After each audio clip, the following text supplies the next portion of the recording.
अस्सलामुअलैकुम नाज़रीन, उम्मीद है कि सारे तुम खैर होवोगे। अज असीं गल करांगे इंटरनेशनल लॉ दे कानून सोवरेन इम्यूनिटी दे।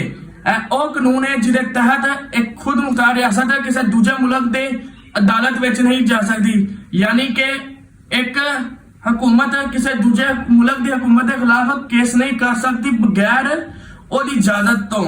मिसाल के तौर पर पाकिस्तान की हुकूमत जी बरतानिया की हुकूमत है उसके खिलाफ केस नहीं कर सकती, क्योंकि बरतानिया की हुकूमत नूं सोवरेन इम्यूनिटी हासिल होती है।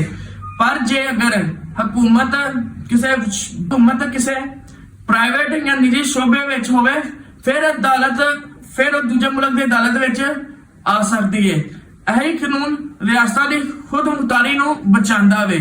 मजीद अगर तुसी इंटरनेशनल लॉ दे कानूनां दे बारे जानना चाहते हो तो मेरे चैनल नूं सबसक्राइब करो। मिलते हैं अगली वीडियो विच।